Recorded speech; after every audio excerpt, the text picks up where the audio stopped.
New ইয়র্কের consulate অফিসে হামলা ও ভাঙচুর করেছে যুক্তরাষ্ট্রীয় আওয়ামী লীগের নেতাকর্মীরা। কনসুলেট অফিসে ঢোকার সময় আওয়ামী লীগের কর্মী সমর্থকেরা তথ্য ও সম্প্রচার উপদেষ্টা মাহফুজ আলমকে হেনস্থার চেষ্টা করেছেন।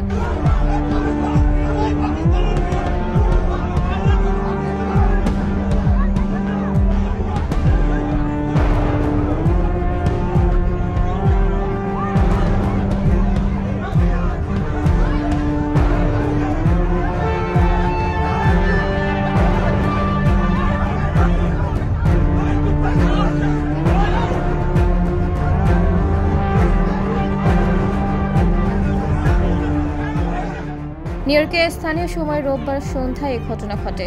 জুলাই গণ অভ্যুত্থানের বর্ষপূর্তি উপলক্ষে বাংলাদেশ কনসুলেট অফিস রোববার এক অনুষ্ঠানের আয়োজন করে।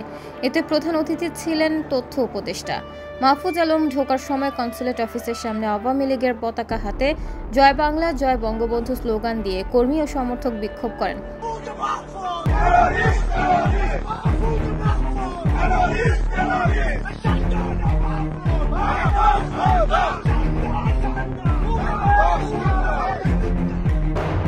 তারা মাহফুজ আলমকে উদ্দেশ্য করে টিম ছোড়েন। তারা মাহফুজ আলমের বিরুদ্ধে বিভিন্ন স্লোগান দেন। কনসুলেট ভবনের কাচের দরজা ভেঙে ফেলেন। অনুষ্ঠান চলাকালে মাহফুজ আলম কখন বের হবেন সেজন্য একদল ব্যক্তি বাইরে অপেক্ষা করেন।